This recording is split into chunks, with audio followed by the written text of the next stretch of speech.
December 16th, 1944, Ardennes Forest, Belgium. The snow falls in silence. It lands on bare branches, on frozen mud, on the canvas of field tents stretched tight against the cold. Inside one of them, a man kneels beside a soldier who is 19 years old and dying. The soldier's name is Private Miller. His lips are blue. His hand grips the medic's sleeve with a strength that shouldn't exist in a body that has lost so much blood. The medic's name is Captain John Barrett. He is 32. His hands are steady, but his eyes betray something else. Panic, maybe, or recognition. Miller's blood pressure is dropping. Barrett can feel it in the weakness of the pulse beneath his fingers. The transfusion kit sits open beside him, but there is no blood. The blood supply ran out 3 hours ago. Miller whispers something. Barrett leans closer. "Am I going home?" Barrett doesn't answer. He applies another pressure bandage, but he knows it won't matter. You can't bandage what isn't there anymore. Outside, artillery fire rumbles in the distance. The German offensive has begun, and in this tent, in this moment, Barrett realizes he is out of options. Miller's hand goes slack. 6 months earlier, June 1944, Field Hospital, Normandy. Barrett stands in a surgical tent that smells of antiseptic and earth. The sound of bombers overhead is constant, a low hum that never quite fades. He is washing his hands in a steel basin when Colonel Ehrlich approaches. Ehrlich is older, greyer, and walks with a limp from the First War. "You're being reassigned," Ehrlich says. Barrett dries his hands. "Where?" "Wherever the line moves next. You'll be attached to the 101st. They need field surgeons who can work fast." Barrett nods. He's been doing this for 2 years now. North Africa, Sicily, Normandy. He knows what work fast means. It means making decisions in seconds that most surgeons get hours to consider. Ehrlich hands him a folder. Inside are medical supply inventories, casualty projections, and a single photograph of a forest in winter. "The Ardennes," Ehrlich says. "Command thinks the Germans might try something there. Quiet sector, but we're setting up aid stations just in case." Barrett looks at the photo. "The forest looks peaceful. How's our blood supply?" Barrett asks. Ehrlich's expression shifts. "Same as everywhere else." "Never enough." Barrett closes the folder. "Then I'll need to improvise." Ehrlich almost smiles. "That's why you're going." September 1944, Field Laboratory, England. Before he ships out, Barrett makes a detour. He arrives at a research facility outside London where a colleague of his, Dr. Patricia Connolly, is working on experimental fluid solutions. She's younger than him, sharp-eyed with ink stains on her. Fingers from writing notes in the margins of medical journals. "You're serious about this?" she says when he explains what he wants. "I'm always serious." They're standing in a lab. That smells like formaldehyde and burnt coffee. On the table between them is a beaker of clear liquid. "It's not blood," Connolly says. "It won't carry oxygen the way hemoglobin does.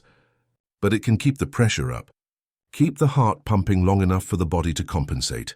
Barrett picks up the beaker. The liquid inside looks like water. "What's in it?"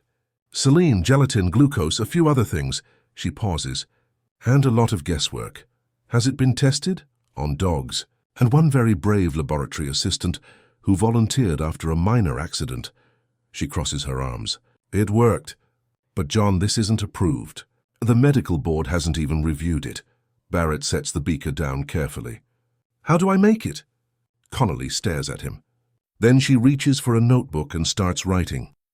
"You'll need access to a stove. Clean water. Precise measurements." She tears out the page and hands it to him. "And a lot of luck." He folds the paper and puts it in his pocket. "Thank you, Patricia." She doesn't reply immediately. When she does, her voice is quieter. "Don't let anyone die because of this." He meets her eyes. "I'll try not to." December 17th, 1944, Ardennes Forest. The offensive is worse than anyone predicted. German tanks roll through the forest like iron ghosts. Artillery shells scream overhead and detonate in bursts of white fire. Snow turns red. Barrett's aid station is a commandeered farmhouse with shattered windows and a cellar that floods when it rains. He has 6 medics under his command, 2 surgical tables and supplies that won't last the week. The wounded arrive in waves, a sergeant with shrapnel in his chest, a private with a severed artery in his leg, a lieutenant who can't stop shaking. Barrett works through the night. His hands move with precision born of repetition. Clamp, suture, bandage. Next. But the blood supply is critically low. By dawn, they have 4 units left. By noon, 2. Barrett stands in the cellar where they keep the medical stores. He can hear the wounded upstairs, their voices a low murmur of pain and fear. He pulls Connolly's note from his pocket. The paper is creased, stained with something dark. He reads it again, though he's memorized every word. Then he walks upstairs and finds Corporal Hayes, the youngest of his medics. "I need a stove," Barrett says. Hayes blinks. "Sir? A stove? Or a fire? Something I can boil water on? There's a wood stove in the corner. We've been using it to heat the—" "Good, bring me all the saline we have. And the gelatin from the field rations." Hayes hesitates. "What are you doing?" Barrett doesn't answer. He's already moving toward the stove. The process takes 3 hours. Barrett boils water in a steel pot. He adds saline, carefully measured. Then gelatin, dissolved slowly under low heat. Glucose from the medical supplies. A few drops of calcium chloride. He stirs constantly, watching the liquid thicken and then thin again as the heat adjusts. Hayes stands beside him, holding a thermometer. "Captain, I don't understand." "It's a plasma substitute," Barrett says quietly. "Or close enough. Is it safe?" Barrett doesn't answer that either. When the liquid cools, he pours it into sterilized bottles. The color is faintly amber, like weak tea. He holds one up to the light. "Sir," Hayes says. You can't just—" "I can," Barrett interrupts. "And I will." He labels the bottles carefully. Then he carries the first one upstairs. The first patient is a private named Kowalski. He's lost blood from a thigh wound, and his pulse is fading. Barrett kneels beside him. "I'm going to give you something. It's not blood, but it'll help." Kowalski's eyes are glassy. "Okay." Barrett inserts the IV line and starts the infusion. Hayes watches from across the room, his face pale. The liquid drips slowly into Kowalski's vein. Seconds pass. Then a minute. Kowalski's breathing steadies. His color improves slightly. Barrett checks the pulse, stronger. Hayes exhales like he's been holding his breath. "It's working." "Maybe," Barrett says. But inside something tightens in his chest. Relief, maybe. Or terror at what he's just done. December 18th, 1944. The next day, the wounded keep coming. Barrett uses the substitute on 12 more soldiers. Some improve, some don't. But every one of them gets a chance they wouldn't have had otherwise. Word spreads by evening, other medics start asking questions. Captain Reeves, a surgeon from a neighboring aid station, shows up with a bottle of the amber liquid in his hand. "Where did you get this?" Reeves asks. "I made it." Reeves stares at him. "You made it?" "Yes." "Out of what?" Barrett lists the ingredients. Reeves listens, his expression shifting from disbelief to something else. "Calculation. This isn't approved," Reeves says. "I know. You could be court-martialed. I know." Reeves sets the bottle down carefully. "Can you make more?" Barrett nods. "How much do you need?" Over the next 5 days, Barrett's cellar becomes a makeshift laboratory. He boils water on the stove, measures ingredients with surgical precision, and bottles the substitute in every container he can find. Medicine bottles, liquor flasks, canteens. Hayes helps. So does a medic named Sanchez, who has a steady hand and doesn't ask too many questions. Barrett barely sleeps. When he does, he dreams of Connolly's lab, of the beaker of clear liquid, of Miller's hand going slack in his. The substitute saves lives, not all of them, but enough. A corporal with a gut wound survives long enough for surgery. A private with shrapnel in his lung makes it to evacuation. A tank driver burned in a fire lives to see another sunrise. Barrett keeps a tally in a notebook. 37 patients treated. 29 survived. He doesn't write down the names of the 8 who didn't. December 22nd, 1944. Colonel Ehrlich arrives unannounced. Barrett is in the cellar, stirring a pot over the stove, when he hears boots on the stairs. He doesn't turn around. "Captain Barrett," Ehrlich says. "Colonel, I've been hearing reports about a miracle fluid." Barrett keeps stirring. "It's not a miracle." Ehrlich steps closer. He picks up one of the bottles, examines it in the lamplight. "What is it?" "Saline, gelatin, glucose, electrolytes. And you're using this instead of blood." "I'm using it when there's no blood." Ehrlich is quiet for a long moment. Then he says, Do you know what headquarters would do if they found out? Probably the same thing they'd do if I let soldiers die when I could save them. Ehrlich sets the bottle down. How many have you treated? 63. And how many survived? Barrett finally turns to face him. 48. Ehrlich's expression doesn't change. That's a 76% survival rate. It's not enough. It's better than 0. They stare at each other. Outside, the artillery is quiet for once. Ehrlich exhales slowly. I'm not going to report this, Barrett blinks. Sir? I'm not going to report this, Ehrlich repeats. But you need to keep records. Detailed records. Dosages, outcomes, complications, everything. Why? Because if this works, if you can prove it works, then maybe it'll save more than just the men in this forest. Ehrlich turns to leave, then pauses at the stairs. And Barrett? Yes, sir? Don't get yourself killed. We need you alive to answer for this. And December 24th, 1944, Christmas Eve. The fighting slows for a few hours. Barrett sits on the farmhouse steps, watching snow fall in the twilight. His hands smell like antiseptic and smoke. Hayes sits down beside him. He's holding 2 tin cups of something that might be coffee. Merry Christmas, Hayes says, handing him one. Barrett takes it. The liquid is lukewarm and tastes like burnt bark. Merry Christmas. They sit in silence for a while. Then Hayes says, Do you think we're doing the right thing? With the substitute? Yeah. Barrett sips the coffee. It doesn't help. I think we're doing the only thing, but what if it kills someone? Barrett interrupts. Then I'll carry that. But if I do nothing, they die anyway. At least this way they have a chance. Hayes nods slowly. 48 men have a chance because of you. 48 men have a chance because of a woman in London and a lot of desperation. Hayes smiles faintly. You should write to her. I will. When this is over, they watch the snow. Somewhere in the distance, someone is singing. A Christmas carol, half-remembered and out of tune. Barrett closes his eyes and listens. December 28th, 1944. The German offensive stalls. Reinforcements arrive. Supply lines reopen, and with them blood, real blood, proper transfusions. Barrett stands in the cellar looking at the remaining bottles of substitute. There are maybe a dozen left. Sanchez appears in the doorway. Captain, we've got plasma coming in. Headquarters sent a full shipment. Good. So we don't need this anymore? Sanchez gestures at the bottles. Barrett picks one up. The liquid inside catches the lamplight, amber and strange. So no, we don't, but he doesn't throw them away. He packs them carefully, wraps them in cloth, and stores them in a medical crate, just in case. January 10th, 1945. Field Hospital, Belgium. Barrett is reassigned again. Before he leaves, he writes a report. 12 pages, single-spaced, detailed records of every patient treated with the substitute. Dosages, outcomes, complications, everything Ehrlich asked for. He sends a copy to Colonel Ehrlich, and one to Dr. Patricia Connolly. He doesn't know if anyone will read it. 2 weeks later, he receives a letter. It's from Connolly Tucker. John, I received your report. I've shared it with the medical board. They're skeptical, but they're interested.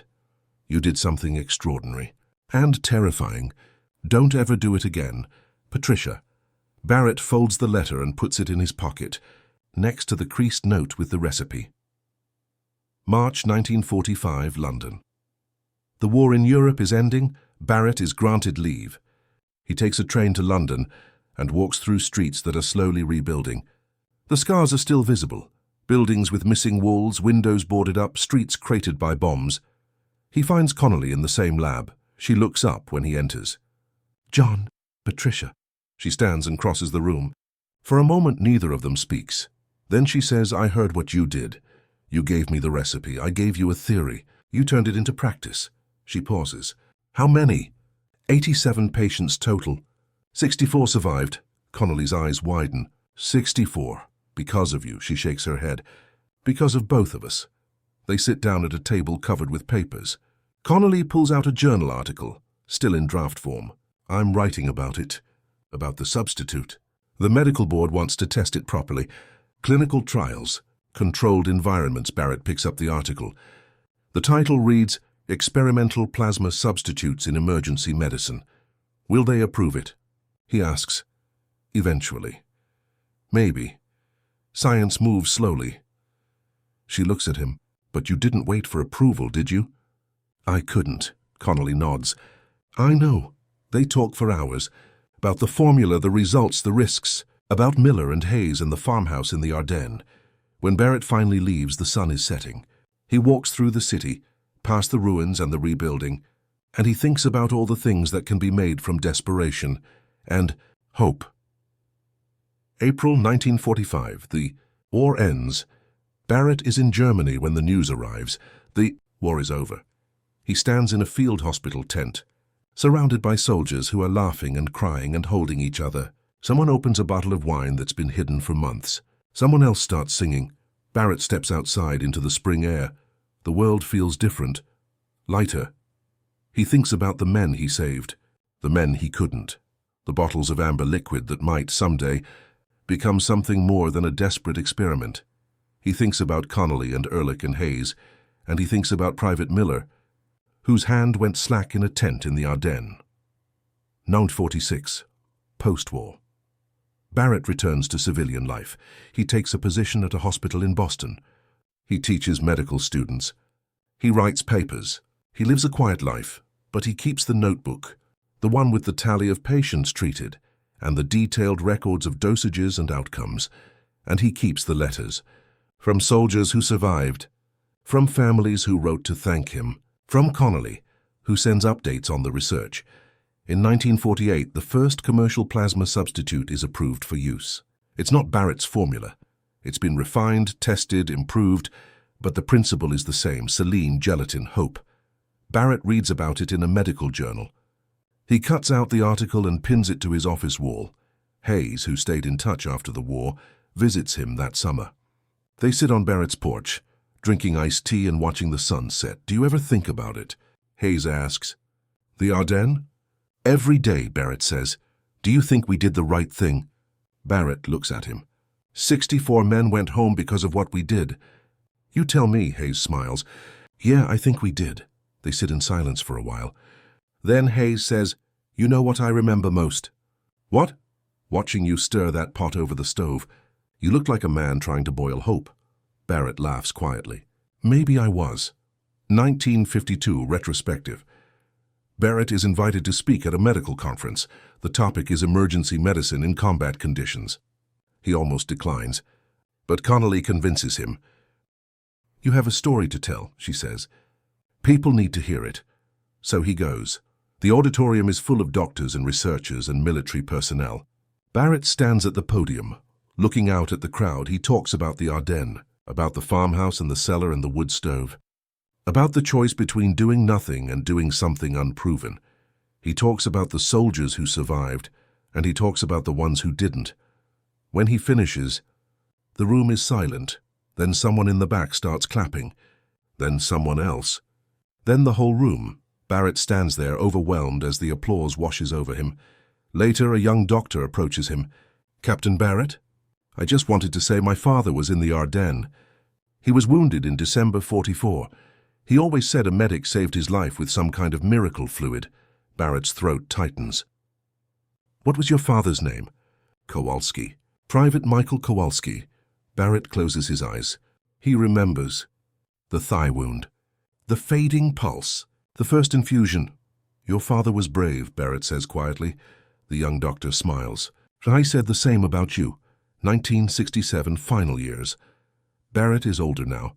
His hands shake slightly, but his mind is sharp. He's retired from active practice, but he still consults. Still teaches. Connolly visits him one autumn afternoon. She's older too, her hair grey, but her eyes are the same. They sit in his study, surrounded by books and journals and framed photographs. Do you have any regrets? She asks. Barrett thinks about it. A few. The men I couldn't save. The risks I took. But I'd do it again. Connolly nods. So would I. They talk about the war, about the years since, about the progress made in trauma medicine. Plasma substitutes are standard now. Lives are saved every day because of research that began in a cellar in the Ardennes.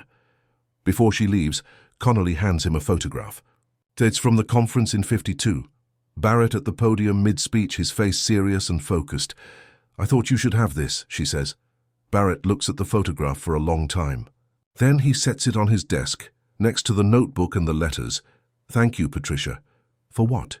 For believing in a desperate idea, she smiles. Thank you for making it real. 1970. The End. Barrett dies quietly in his sleep. His funeral is attended by former students, colleagues, and a surprising number of veterans. Men in their 50s and 60s, some with canes, some with scars, all with stories. Hayes gives the eulogy. He talks about the farmhouse and the cellar and the wood stove. About a captain who refused to accept death as inevitable. About a man who boiled hope. At the end, he reads from Barrett's notebook, the tally of patients, the names of survivors. He saved 64 men in the Ardennes, Hayes says, but he taught all of us something more important. That sometimes the greatest courage is doing what you believe is right. Even when no one has given you permission, the veterans stand and salute. In the years that follow, Barrett's story is retold in medical schools, in history books, in documentaries about wartime innovation.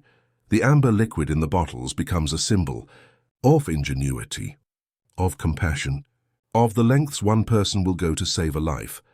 And in a small museum in Belgium, in the Ardennes forest where it all began, there is a display, a wood stove, a steel pot, a bottle of amber liquid, and a plaque that reads, in December 1944, Captain John Barrett improvised a blood substitute that saved over 60 lives. His courage and innovation remind us that medicine is not just science, it is also hope. The final image. Snow falls on a forest in Belgium. The trees are tall and quiet. The ground is white and still. Somewhere beneath the snow there are scars, craters from artillery, bones of men who didn't make it home. But there are also echoes of a medic who refused to give up, of soldiers who lived because someone dared to try. The snow covers everything now, but the story remains, and in that remaining, there is a truth, that sometimes in the coldest, darkest moments, the most extraordinary thing you can do is light a fire and boil water and believe that it might be enough. That day, in that cellar, Captain John Barrett learned something the world would spend decades catching up to. That mercy is measured not in what you're allowed to do, but in what you refuse not to try.